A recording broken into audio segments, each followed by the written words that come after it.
یہ ہے انٹارکٹیکا جو صدیوں سے انسانوں کی پہنچ سے دور اور ان کے لیے ایک بہت بڑی مسٹری رہا ہے. چاہے وہ بلڈ واٹر فالز ہوں، مسٹیریس اینیملز ہوں، انڈر گراؤنڈ لیکس ہوں یا برف کے نیچے دبے ہوئے شہر ہوں. انٹارکٹیکا کے بارے میں کئی ایسی میتھس اور مسٹریز ہیں جن کا آج بھی سراغ نہیں لگایا جا سکا. انٹارکٹیکا دنیا کا وہ اکیلا کانٹیننٹ ہے جہاں کوئی انسان نہیں رہتا، کیونکہ یہاں پر ٹیمپریچر -90 ڈگری سیلسیس تک چلا جاتا ہے. اس کے ساتھ ساتھ یہاں پر 300 کلومیٹر پر آور کی سپیڈ سے برف کے طوفان بھی آتے ہیں. اسی طرح انٹارکٹیکا دنیا کا سب سے ڈرائی کانٹیننٹ بھی ہے. اتنا ڈرائی کہ آپ کو شاید یہ جان کر حیرت ہوگی کہ اسے ڈیزرٹ بھی کہا جاتا ہے، کیونکہ یہاں پر صرف 51 ملی میٹر بارش ہوتی ہے. اس سب کے باوجود پچھلے کئی 100 سال سے بہت سے کنٹریز انٹارکٹیکا کا کنٹرول لینے کی کوشش کر رہے ہیں. انٹارکٹیکا کا یہ میپ دیکھیں. اس حصے کو فرانس کلیم کرتا ہے، اس پارٹ کو ناروے کلیم کرتا ہے، آسٹریلیا اس ساری رائٹ سائڈ کو کلیم کرتا ہے. اسی طرح برٹن، چلی، ارجنٹینا اور نیوزی لینڈ بھی انٹارکٹیکا کے کچھ حصوں کو کلیم کرتے ہیں. لیکن آخر اس کی وجہ کیا ہے؟ برف کی اس تہہ کے نیچے آخر ایسا کیا ہے کہ دنیا کی سپر پاورز اس کا کنٹرول لینا چاہتے ہیں؟ آج ہم سالو کرنے جا رہے ہیں انٹارکٹیکا کی کچھ مسٹریز، اور ساتھ ہی میں ہم اس کی بھی کھوج لگائیں گے کہ انٹارکٹیکا کو اصل میں ڈسکور کس نے کیا تھا. اور آخر میں ہم یہ بھی دیکھیں گے کہ اس برف کے نیچے آخر ایسے کیا راز چھپے ہیں جنہیں دنیا کی سپر پاورز جانتی ہیں، اور اسی لیے وہ انٹارکٹیکا کا کنٹرول لینا چاہتے ہیں.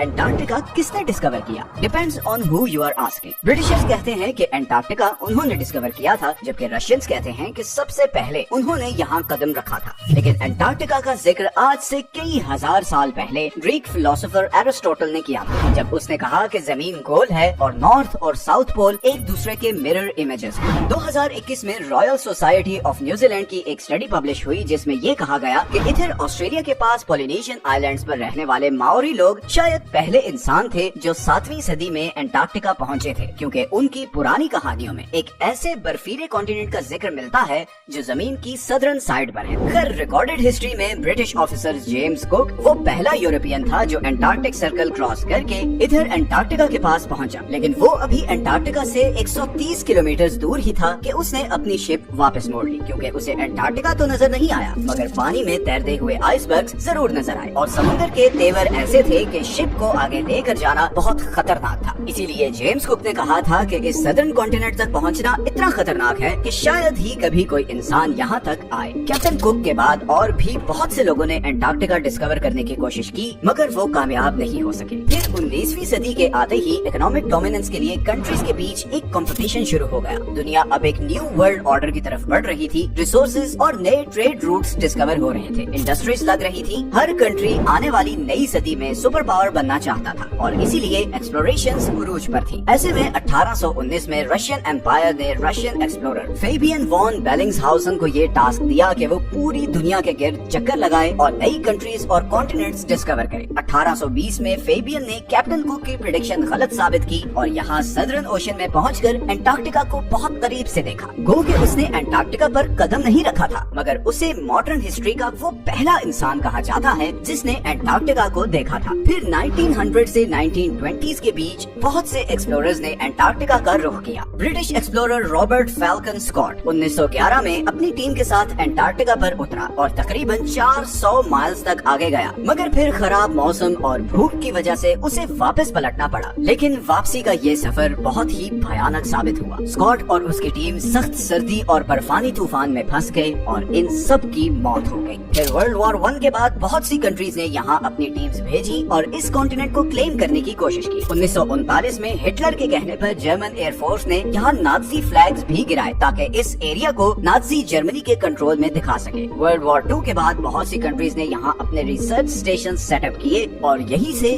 پھر انٹارکٹیکا کے بارے میں مسٹیریس ڈسکوریز ہونا شروع ہوئی. سب سے پہلی اور بڑی مسٹیریس ڈسکوری یہ ہے کہ کسی زمانے میں انٹارکٹیکا پر برف نہیں بلکہ گھنے جنگل تھے. امپیریل کالج آف لنڈن کے سائنٹسٹس کے مطابق انہیں یہاں فوسلائزڈ ووڈ ملی، جس سے پتہ چلتا ہے کہ قریباً 90 ملین ایئرز پہلے انٹارکٹیکا ایک گرم کانٹیننٹ تھا جہاں پر گھنے جنگل ہوتے تھے. اس کے علاوہ انہیں یہاں کچھ ایسے انسیکٹس کے فاسلز بھی ملے جو صرف گرم علاقوں میں ہوتے ہیں. انٹارکٹیکا کے بارے میں دوسری بڑی اور مسٹیریس ڈسکوری یہ تھی کہ اس 3 کلومیٹرز کی برف کے نیچے 400 لیکس ہیں جن کا اپنا ہی ایکو سسٹم ہے. وہاں پر ایسے سمندری جانور ہیں جو پوری دنیا میں کہیں نہیں ہوتے، جیسے یہ بڑے بڑے اسپائڈرز اور سی تھرو جیلی فش.